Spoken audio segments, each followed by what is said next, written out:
I can't believe I'm sitting here. Riley laughs at something Jason just said, throwing her head back like she's in a romantic comedy.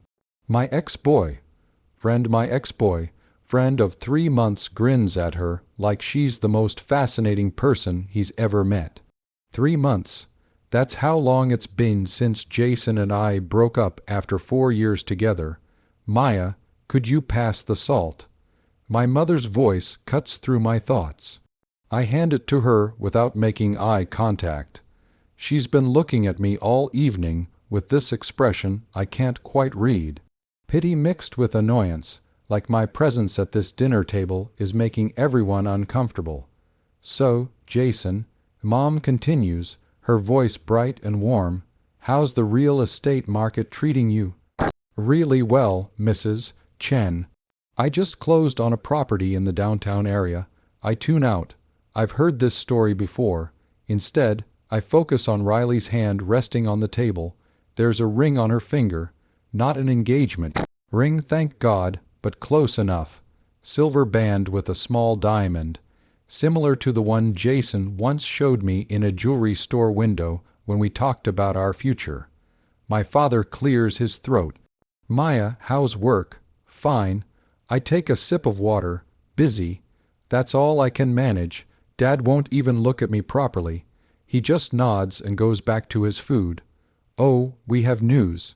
Riley bounces in her seat, squeezing Jason's hand. Here it comes. I can feel it. We're moving in together. She beams at everyone, her eyes landing on me last.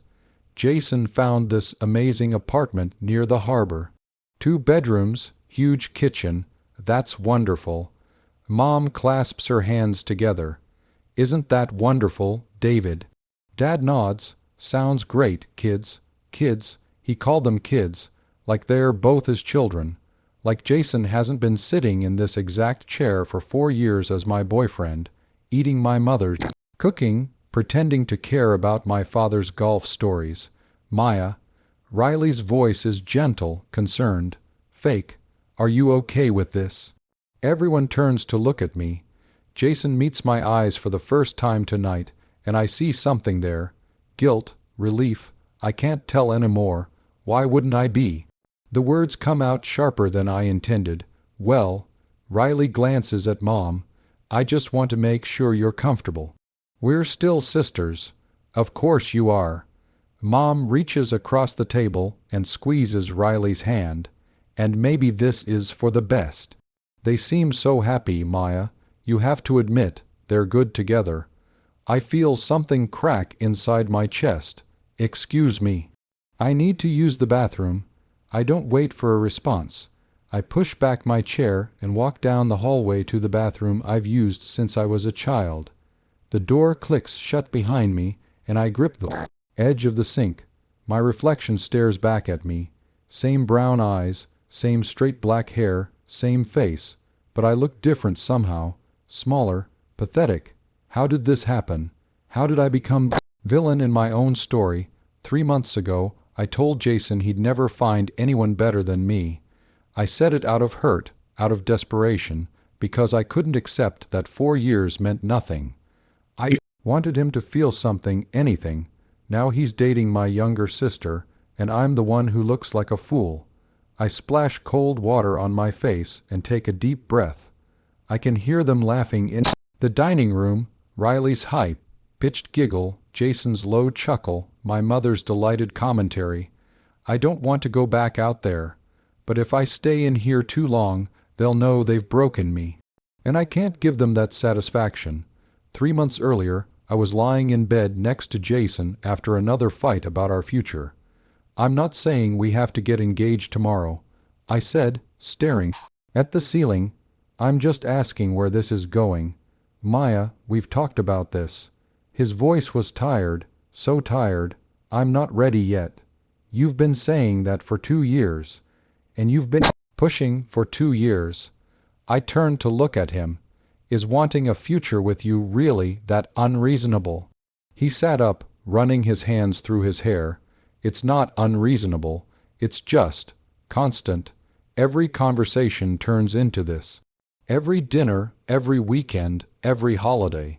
When are we getting married? When are we moving in together? When are we having kids? I can't breathe, Maya. That's when I saw it. The exact moment I knew it was over. He looked at me with exhaustion instead of love. So what do you want? I asked quietly. I don't know. He got out of bed and started getting dressed. But I know I can't do this anymore. Can't do what? Be in a relationship, be an adult. Can't be in this relationship. He pulled on his shirt and grabbed his keys. I'm sorry. You're leaving. Right now, in the middle of the night. I need space. Jason, I'll call you in a few days. He didn't look back. The door closed behind him, and I sat there in the dark, trying to understand what had just happened. He called 3 days later. We met at a coffee shop, neutral territory, like we were negotiating a business deal instead of ending 4 years of our lives. I think we should break up, he said, just like that. Simple, clean. Why? My voice cracked. We want different things. No, you just don't want the same things with me. He didn't deny it. I cried. He stayed silent. And then, because I was hurt and angry and desperate, to make him feel something, I said it. You'll never find better than me. He picked up his coffee cup and stood. Goodbye, Maya. 2 weeks later, my phone rang. Riley's name flashed on the screen. Hey, sis. Her voice was carefully sympathetic.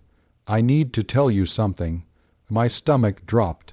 What? I ran into Jason. At that coffee shop downtown, you know the one. We started talking and... She paused. We've been talking, like, a lot, and I think there might be something there. Something there. I repeated, my brain refusing to process her words. I wanted to tell you before it became anything serious. I would never want to hurt you. You're telling me you're dating my ex-boyfriend of 2 weeks. Maya, it just happened. Neither of us planned this. Riley, we broke up 14 days ago. I know, and I'm sorry about the timing, but I really like him, and he likes me. Isn't it better that I told you now instead of hiding it? I couldn't speak. Maya, are you there? I have to go. I hung up and immediately called Natalie. She what? Natalie's voice was sharp. She called you to tell you she's dating Jason. Your Jason. Apparently, he's not my Jason anymore. That's not how this works. There's a sister code, Maya, an ex-boyfriend code. You don't date your sister's ex, especially not 2 weeks after they break up. She said it just happened. Nothing just happens. This is betrayal, pure betrayal. I knew Natalie was right, but knowing it and accepting it were 2 different things. Riley and I had always been different.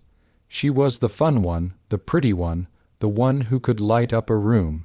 I was the responsible one, the boring one, the one who stayed late at work and planned for the future. Mom always favored Riley. Always. When Riley got a C in math, Mom said she was creative and shouldn't be forced into subjects that didn't interest her. When I got a B in anything, I was told to try harder. Riley became a social media influencer, posting photos, attending parties, living off brand deals and sponsorships. Mom thought it was impressive. When I got promoted to senior marketing executive, Mom said, "That's nice, dear," and changed the subject. Now Riley had Jason. She called me again the next day. We need to talk in person. We met at a park. She looked nervous, picking at her nails. A habit she'd had since childhood. "I love you," she started. "You're my sister, and I never want to hurt you. But I also can't help how I feel about Jason." "How you feel?" I stared at her. "You've known him for 4 years, Riley. 4 years while he was with me. And now, suddenly, you have feelings. They developed. I didn't plan this. When did they develop? Last month? Last year?" She didn't answer. "Riley, I need you to be honest with me. Were you interested in him while we were together?" "No, I swear, Maya, not like that. After you broke up, we started talking, and I saw a different side of him. A side you never let me see. A side I never let you see. You kept him separate. You never invited me to your dates or your trips. It was always just you two, so I never really knew him until now. I wanted to scream. I wanted to tell her that I kept Jason separate because she had to be the center of attention in every room, in every conversation, in every moment. Because every time she met my friends, she ended up becoming closer to them than I was. Because I needed something that was just mine. But I didn't say any of that. If this is what you want, I said slowly, then I won't stop you, but don't expect me to be happy about it. I just need you to know that I care about you. I stood up. If you cared about me, Riley, you wouldn't be doing this. I walked away, and she didn't follow. Inside, I was dying. 1 month into their relationship, I woke up to 17 text messages. The first one was from my college roommate. OMG, I'm so sorry. Are you okay? I opened Instagram. Riley's post was right at the top of my feed. Her and Jason at the beach, his arms wrapped around her waist, the sunset painting everything gold behind them. She was laughing, looking up at him, and he was looking at the camera with this satisfied smile. The caption, "Sometimes the best things come when you're not looking red at Jason Rivers." My hands shook. Within hours, everyone I knew had seen it. My phone wouldn't stop buzzing. Messages from friends, former colleagues, distant relatives I hadn't spoken to in years. Thinking of you, Red. Stay strong, girl. Wow, I can't believe your sister would do that. Do you need anything? Want to talk? Some were genuine. Some were curious, and some I could tell from the tone were enjoying the drama. I went to work and kept my head down, but I could feel the whispers following me down the hallway. At the coffee station, I overheard 2 women from accounting. Can you imagine? Her own sister. I heard they got together right after the breakup. Like, immediately. That's so messy. Poor Maya. I grabbed my coffee and walked away before they could see me. At lunch, Natalie met me at our usual spot. She took one look at my face and sighed. You saw it. Everyone saw it. I pushed my salad around the plate. I can't eat. You need to unfollow her, Maya. Block her if you have to. I can't. Why not? Because. I struggled to explain. Because if I block her, then everyone knows it bothers me. If I can see her posts and don't react, maybe people will think I'm over it. Who cares what people think? You're torturing yourself. She was right, but I couldn't stop. It was like watching a car crash in slow motion. I knew it would hurt, but I couldn't look away. That evening, I made the mistake of going to our mutual friend Stephanie's birthday party. Jason and Riley were there. Of course they were. Everyone grew quiet when I walked in. Stephanie rushed over, her eyes wide. Maya, I didn't think you'd come. I mean, I'm so glad you did, but it's fine. I forced a smile. It's your birthday. I wouldn't miss it. But it wasn't fine.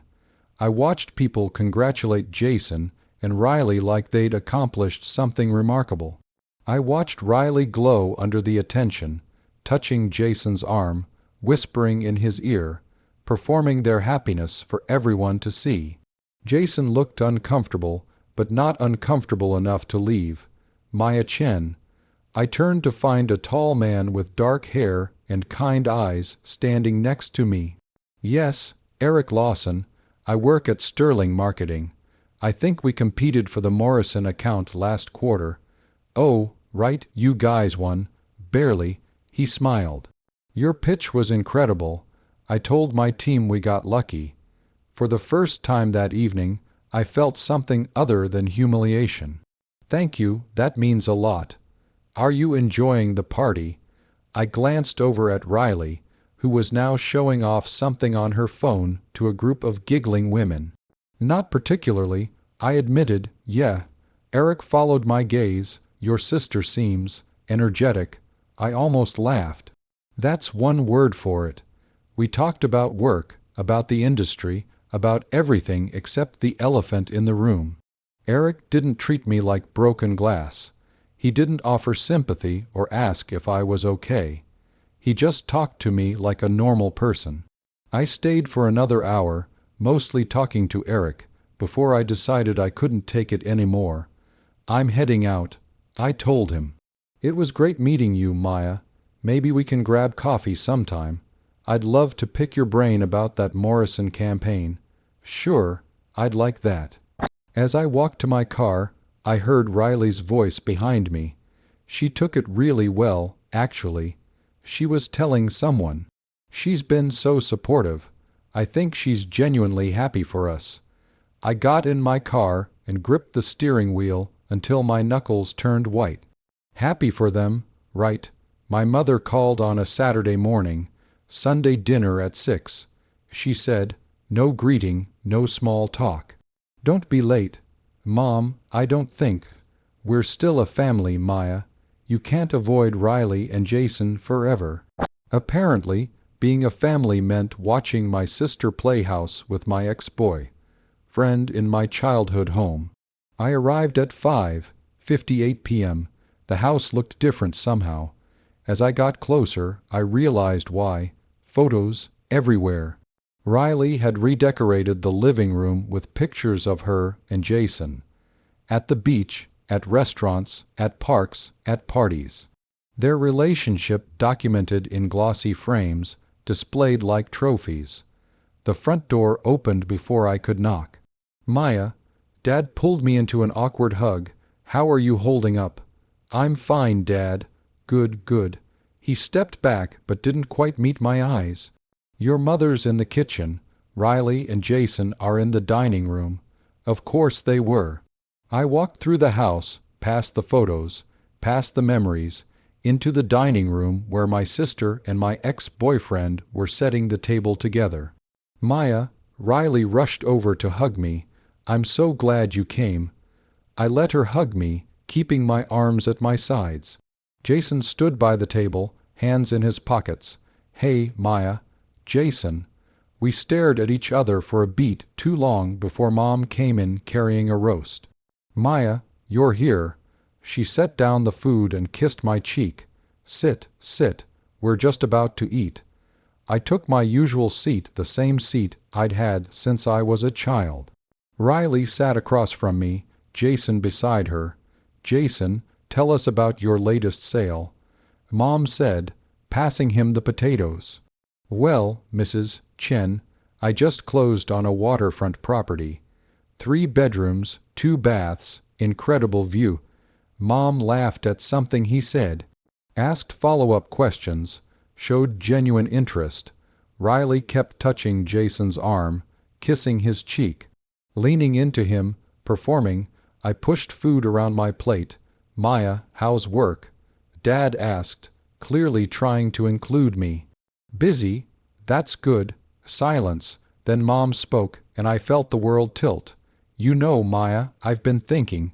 You and Jason were never really right for each other anyway. I looked up. What? You were always so serious, so focused on your career. You never made time for fun, for spontaneity. She smiled at Riley and Jason. Riley brings out his fun side. They balance each other.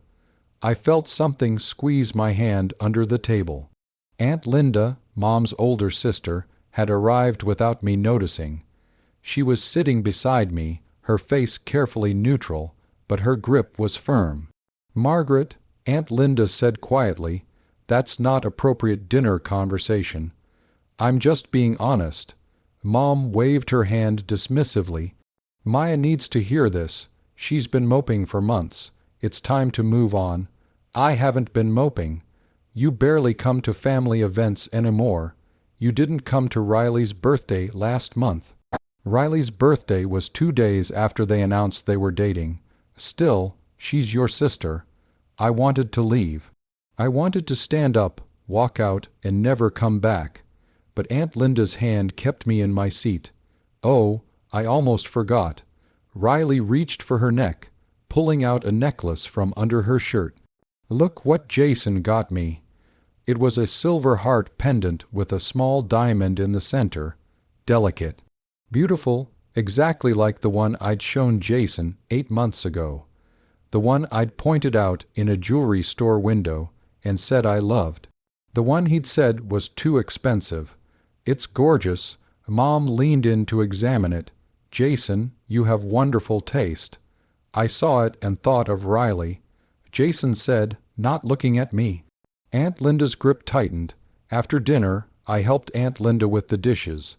Mom, Dad, Riley, and Jason were in the living room, laughing about something. This is wrong, Aunt Linda said quietly, scrubbing a plate with more force than necessary. It is what it is.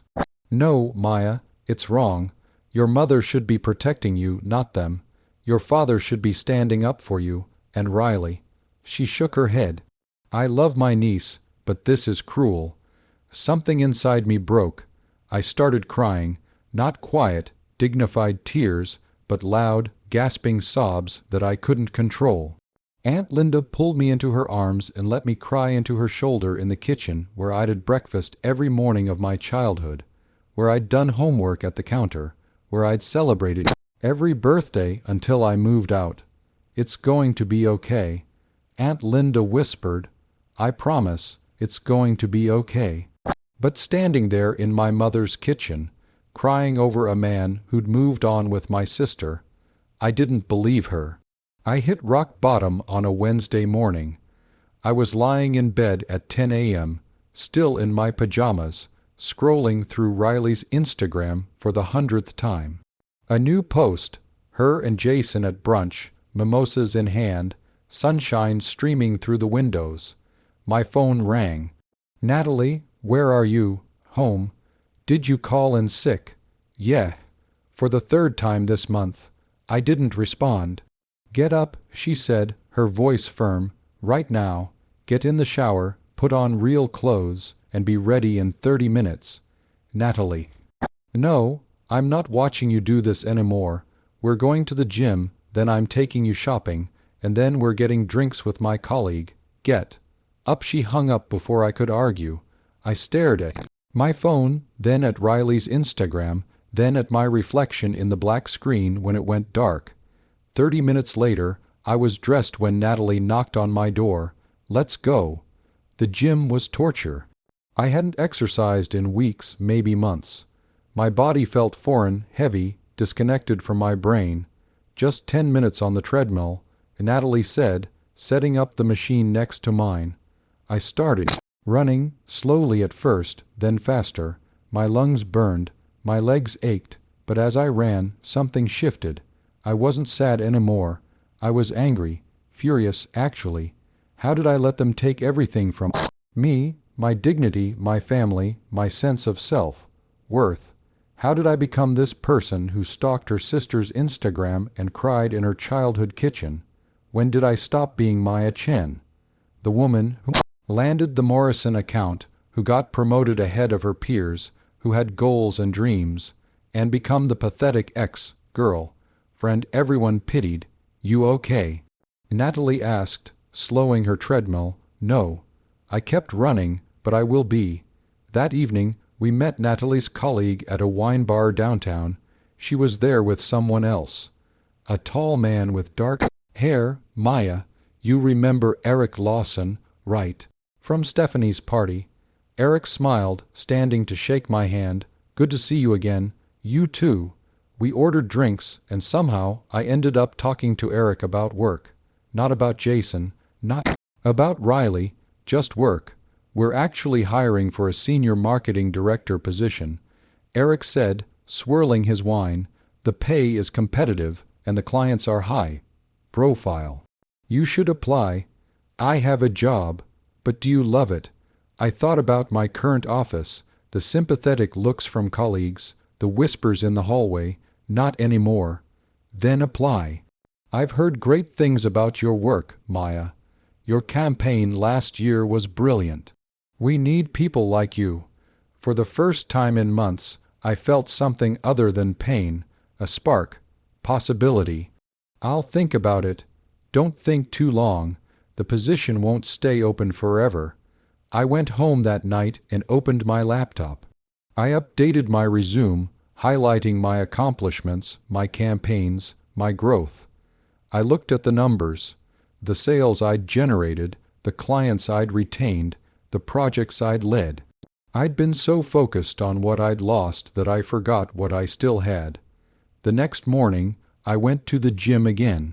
And the day after that, and the day after that, I unfollowed Riley on Instagram, unfollowed Jason, deleted their numbers from my recent calls.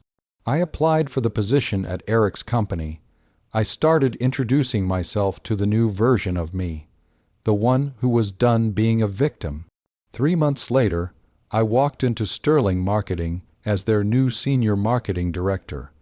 Eric met me in the lobby on my first day. "Welcome to the team, Maya. Thanks for believing in me. I didn't believe in you. I knew you were good. There's a difference, Mr. Harrison, the company's CEO, called me into his office that afternoon. "Eric speaks highly of you," he said, gesturing for me to sit. "I expect great things. We have several high-profile clients who need fresh perspectives. Think you can handle it? Absolutely. Good. I'll send you the portfolio this evening." I threw myself into work. 12-hour days, client meetings, strategy sessions, campaign development. I was good at my job. I'd forgotten how good. I also started therapy. Dr. Peterson was a calm woman in her 50s who asked questions that made me uncomfortable. "Why do you think your worth was tied to Jason's approval?" she asked during our third session. "I don't know. Think about it." I did. For days, and slowly, I realized that I'd spent so long trying to be perfect. The perfect daughter, the perfect girlfriend, the perfect employee, that I'd lost sight of who I actually was. I thought if I was perfect enough, people would choose me. I told Dr. Peterson the following week. And now I'm choosing myself. I cut my hair, shoulder length bob instead of long, straight hair that I'd maintained because Jason liked it. I updated my wardrobe, bold colors, sharp lines, clothes that made me feel powerful instead of pretty. I started saying no. When my mother called to invite me to Sunday dinner, I declined. "Riley will be disappointed," Mom said. "I have plans." "What plans? Does it matter?"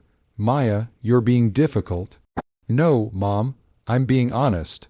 I don't want to come to dinners where I'm made to feel like the problem, so I'm not coming. You're being selfish." I hung up. My father texted later, "Your mother is upset. Can't you just come to dinner and get past this?" I blocked his number. Natalie threw me a new life party at her apartment. She invited people from work, from her building, from her gym. People who didn't know my history, didn't whisper about my sister and my ex, didn't treat me like I was fragile. To Maya, Natalie raised her glass, who finally remembered she's a badass. Everyone cheered, and I laughed. A real laugh that came from somewhere deep in my chest. Eric arrived late, apologizing for a client call. "Don't apologize," I said. "I know how it is. You're thriving, Maya." He studied me with something like admiration. "Whatever you're doing, keep doing it. I plan to." A few weeks later, Aunt Linda called. "I heard through the family grapevine that you're doing well." "I am. Good, you deserve it." She paused. "I also heard something else. Riley's been calling me, crying." My stomach tightened. "About what?" "Jason, apparently, he's been distant, working late, snapping at her, not as attentive as he used to be. And she said something interesting. She said, 'I thought he'd be different with me. I thought I was special. I should have felt vindicated. Instead, I felt nothing. Karma doesn't rush.' Aunt Linda said softly, but it always arrives." I thanked her and hung up, staring out my apartment window at the city lights. Part of me wanted to feel satisfied, but mostly, I just felt tired of thinking about them at all. 6 months after their relationship started, I ran into Bradley Moore at a coffee shop near my office. He was Jason's close friend, had been at our dinners, our parties, our game nights. When he saw me, he looked like he wanted to run. "Maya, Bradley, how are you?" "Good, really good actually. You?" He shifted his weight. Can I sit down for a minute?" "Sure." He sat across from me, fidgeting with his coffee cup. "I need to tell you something," he said finally, "and maybe it's none of my business, but I've been feeling guilty about it." "Okay." Jason's not happy. He and Riley fight constantly. She's not what he expected. I took a sip of my coffee, waiting. He thought she'd be easygoing, you know, fun and spontaneous, but she wants constant attention, constant validation. She gets upset if he works late. She needs to know where he is every minute. She posts everything online, makes everything about how they look together instead of how they actually are together. "Why are you telling me this?" "Because he's been saying he made a mistake, that Riley's too dramatic, too needy, that you were more mature, more stable." Bradley looked miserable. I told him he's an idiot, that he doesn't get to complain about the relationship he chose, but I thought you should know. "I appreciate you telling me, Bradley, but I don't need to know." "You don't. That chapter of my life is closed. Jason made his choice. So did Riley. Whatever happens now isn't my concern." Bradley nodded slowly. "You seem different, good different. I am different, I'm better." After he left, I sat there finishing my coffee, processing the information. A year ago, hearing that Jason regretted leaving me would have made my week, would have made me feel vindicated, powerful, worthy. Now, I just felt sad for who I used to be, the girl who thought Jason Rivers was her future. That evening, a message popped up on Instagram. Samantha Wu, one of Riley's friends from college. "Hey Maya, I know we don't really know each other, but I wanted to apologize. I should have said something sooner." "About what?" "About Riley. She was interested in Jason while you were still together. She used to talk about him when we'd hang out, about how she could treat him better, about how you didn't appreciate him." I thought she was just venting. I didn't think she'd actually. I stared at the message, my hands trembling. "When did this start?" I typed, "Maybe 6 months before you broke up. I'm sorry, Maya. I should have told you."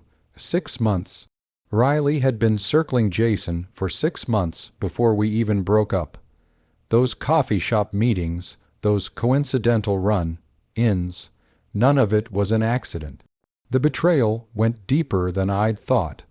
But instead of destroying me, this knowledge did something else. It strengthened my resolve to never let anyone, family, boyfriend, friend, diminish me again. "Thank you for telling me." I wrote back. "I appreciate your honesty." I closed Instagram and called Dr. Peterson.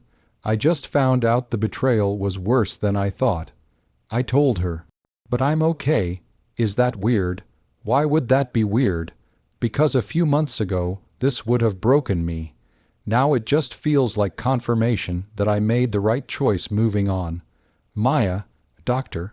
Peterson said gently, "that's called growth." 2 months later, someone knocked on my apartment door at 9 p.m. on a Tuesday. I looked through the peephole and saw Riley. She looked terrible. No makeup, hair in a messy bun, eyes red and swollen. I almost didn't open the door, but something made me turn the lock. "We need to talk," she said, her voice hoarse. I stepped aside and she walked in. She stood in my living room, looking around like she'd never been here before. Maybe she hadn't. I'd moved to this apartment after the breakup. "Nice place," she said. "Riley, why are you here?" She crumbled, literally sank onto my couch and started sobbing. "He's pulling away.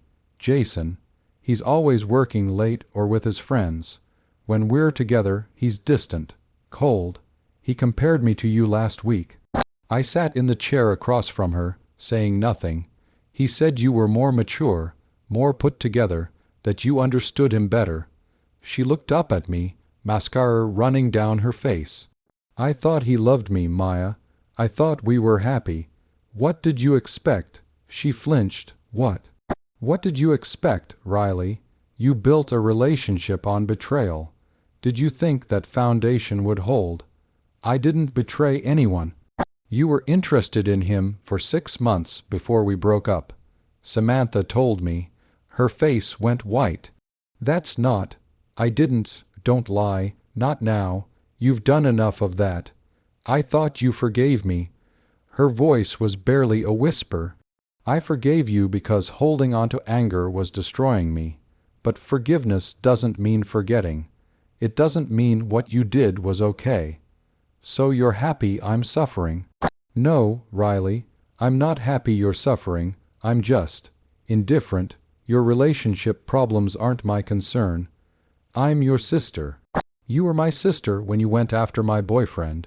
You were my sister when you made me sit at family dinners and watch you perform your happiness. You were my sister when Mom told me I wasn't right for Jason and you said nothing to defend me." She opened her mouth, then closed it. "I think you should leave," I said quietly. She stood, wiping her face. "I didn't mean for it to happen like this." "Yes, you did. You wanted Jason, and you took him.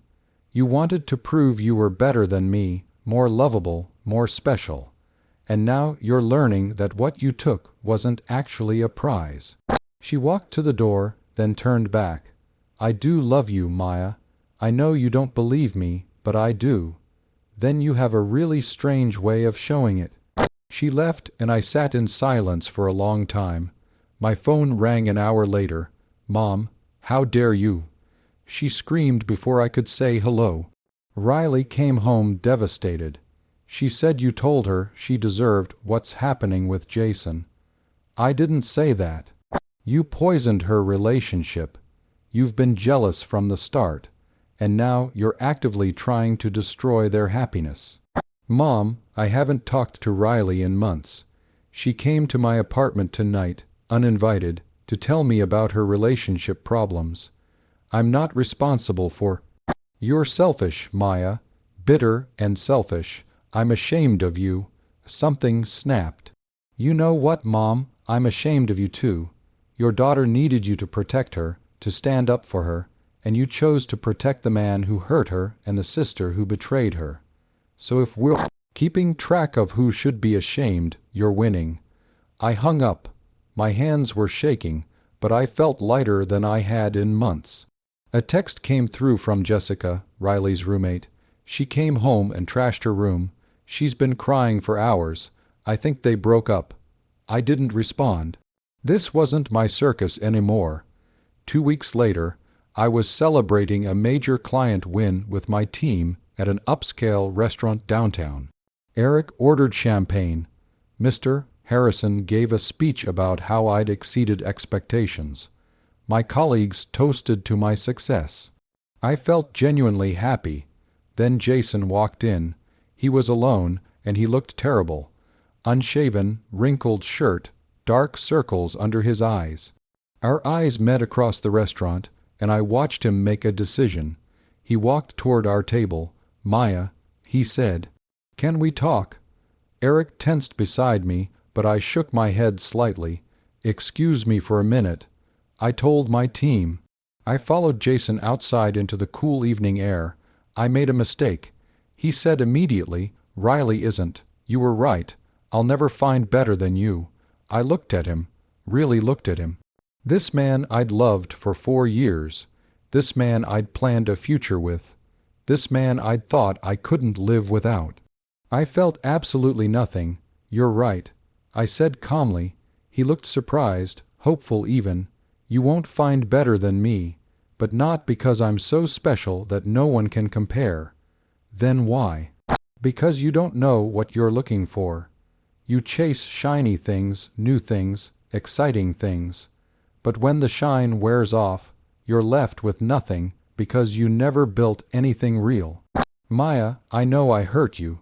You did, you really did. But I'm not angry anymore, Jason. I'm grateful. Grateful?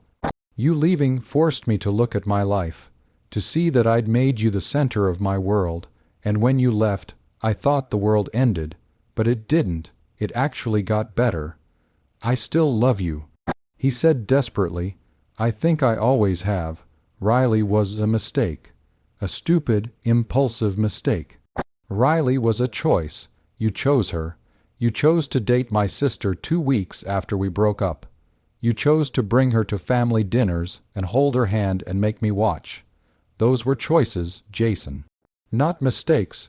Can we try again, please? I'll do anything. No, Maya." I spent months thinking I wasn't enough. That if I'd been prettier, more fun, more spontaneous, you would have stayed. But the truth is, you were never enough for me. His face fell. You wanted someone who would mold themselves to your needs, who would never push you, never challenge you, never expect anything from you. That's not love, Jason. That's convenience.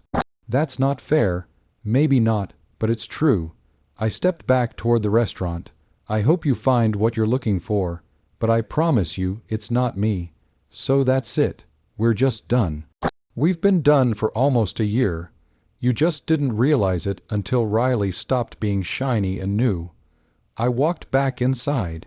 Eric looked at me with concern, but I smiled a real, genuine smile. "I'm good," I said, and I meant it. 3 months later, I stood in front of a full-length mirror in a hotel room, adjusting the emerald green dress I'd bought specifically for tonight. The annual Marketing Excellence Awards. My campaign, the one I'd poured my heart into after joining Sterling Marketing, was nominated for Campaign of the Year. Natalie zipped up the back of my dress. "You look incredible," she said, like someone who knows exactly who she is. I'm getting there. We arrived at the venue, a grand ballroom filled with industry professionals. Eric found me at the bar. "Nervous?" he asked, a little. "Don't be. Your campaign was brilliant. Even if we don't win. Sterling Marketing, for the Morrison Automotive Campaign." The announcer's voice boomed through the speakers. "We won." Eric grabbed my hand and pulled me toward the stage. I climbed the steps, my heart pounding, and accepted the award. This campaign was born during one of the hardest periods of my life. I said into the microphone, I was lost, hurt, and questioning my worth. But I poured all of that pain into this work, and it reminded me of something important. Our value isn't determined by who chooses us or who leaves us. It's determined by what we create, what we contribute, and how we treat ourselves. The audience applauded. I looked out at the sea of faces and saw my reflection on the screen behind me. Confident, professional, happy. This was who I was always meant to be. Afterward, Eric found me at the bar again. "Congratulations, partner," he said, clinking his glass against mine. "Partner? Mr. Harrison wants to make you a partner in the firm. I told him you'd earned it." I laughed, and it felt good. "Natural, to new beginnings," Eric said. "To new beginnings." Later that night, Aunt Linda called. I saw the award ceremony online. She said, "I'm so proud of you, Maya." "Thanks, Aunt Linda. I thought you'd want to know. Jason and Riley officially ended things. She moved back in with your parents. How is she?" "Heartbroken. Your mother's coddling her, of course, blaming Jason for everything." She paused. "And Jason's apparently dating someone new already. That was fast. Some people never learn." My mother had sent a text earlier that day. "I hope you're happy now." I was, but not because they'd failed. I was happy because I'd found myself again. I stood on my apartment balcony, looking out at the city lights. The award sat on my coffee table, reflecting the lamplight. I thought about the girl who'd sat at that family dinner, feeling pathetic and small. The girl who'd stalked her sister's Instagram and cried in her childhood kitchen. The girl who'd thought losing Jason meant losing everything. I wished I could tell her that the pain wouldn't last forever, that she'd discover a strength she didn't know she had, that she'd build a life so full and rich that the people who left wouldn't even cross her mind most days. I said he'd never find better than me, and I was right. But more importantly, I found better than him. I found myself.